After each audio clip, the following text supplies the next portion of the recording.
Hello, my name is Sabur, and for my PowerPoint presentation, I've decided to break down the functional components of a tennis forehand swing. So a little background information about the tennis forehand stroke. The tennis forehand is a ground stroke in the game of tennis in which the racket swing path goes across the player's body.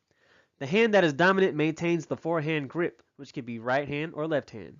For a right hand dominant player, the swing starts at the right side of the body, where the racket then makes contact with the tennis ball. For this slide, we'll break down the motions of the tennis forehand movement. So step 1, you rotate the trunk to the right side, which is in a gravity eliminated position. Steps 2 and 3, you externally rotate the right shoulder, which is a movement against gravity. For step 4, you extend the right elbow, which gravity is assisting. And step 5, you extend the right shoulder, which is against gravity. For step 6, you rotate the trunk to the left side, which is a gravity eliminated position. Step 7 is a combination of right shoulder flexion and adduction, which are both movements that are against gravity. For step 8, you flex the right elbow, which is a movement against gravity. And step 9 and 10, you internally rotate the right shoulder, which is in a gravity eliminated position. The primary muscles that we use in order to complete the forehand swing in the game of tennis are the left external obliques and the right internal obliques, which help us rotate our trunk to the right. Next, we have the infraspinatus, teres minor, and posterior deltoid, which helps us externally rotate our shoulder. Then we use our triceps for elbow extension. And then we have the posterior deltoid and the latissimus dorsi to help us extend our shoulder.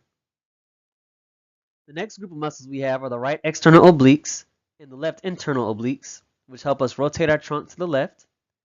And then we have our anterior deltoid and pectoralis major and latissimus dorsi, which help us flex our shoulder and adduct our shoulder. And then we have the brachioradialis and biceps brachii to help perform elbow flexion. And then we have our latissimus dorsi, teres major, subscapularis, and our anterior deltoid to help us perform shoulder internal rotation. In this slide, we go over the 3 different types of muscle contractions. The first contraction is isometric contraction. And that is defined as when a muscle contracts, it produces force without changing the length of a muscle. The next contraction we have is the isokinetic contraction. And that is defined as when the resistance to the part varies, but the velocity or speed stays the same. And the last contraction we have is the isotonic contraction. And that is defined as when a muscle contracts and the muscle length and joint angle changes. The isotonic contraction is separated in 2 subcategories, which the first one is concentric contraction, which is when the muscle shortens and the muscle's origin and insertion attachments move towards each other. And that is used primarily in acceleration activities. The second subcategory is the eccentric contraction, and that is when the muscle appears to lengthen and the muscle attachments separate. And that is used for deceleration activities to help slow down gravity.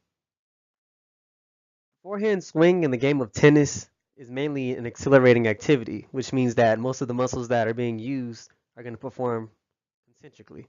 So, for the first group of muscles, we have the left external obliques and the right internal obliques, which perform concentrically, but they also perform eccentrically because they help slow down that rotation when they're being rotated to the opposite side.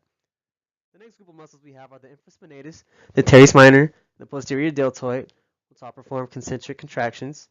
And then we have the posterior deltoid and latissimus dorsi, which perform concentric contractions as well. We have the triceps performing concentrically, and we also have the right external obliques and left internal obliques, which also perform concentrically and eccentrically, as stated before, with the left external obliques and the right internal obliques.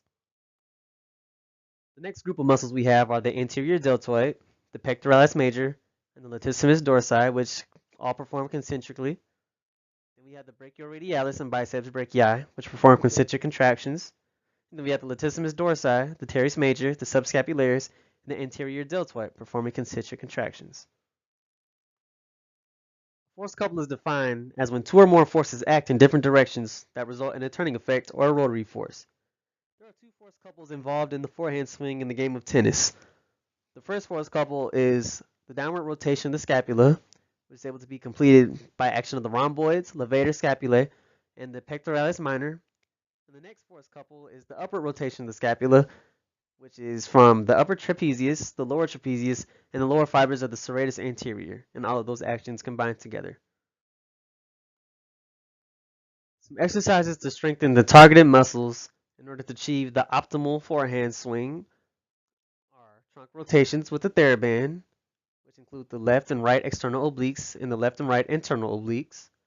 Shoulder external rotation with TheraBand, dumbbell, or any resistance, which involve the infraspinatus, teres minor, and posterior deltoid. And then we have tricep pull downs, which involve the triceps. And then we have shoulder extension with the TheraBand, dumbbell, or any resistance, which include the posterior deltoid and latissimus dorsi.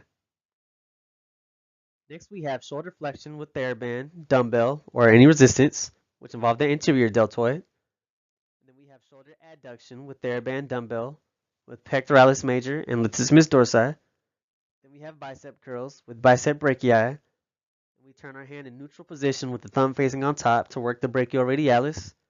The next exercise we have is the shoulder internal rotation with the TheraBand, dumbbell, or any resistance. There are a couple exercises in order to stretch and lengthen the muscles that are needed to perform the optimal forehand swing. The first stretch is the corner stretch, which will stretch the pectoralis major, pectoralis minor, and anterior deltoid. The next one is the active assisted range of motion internal rotation stretch, which will help stretch those muscles of the rotator cuff. We have our wrist flexion stretch, which will stretch our wrist flexors.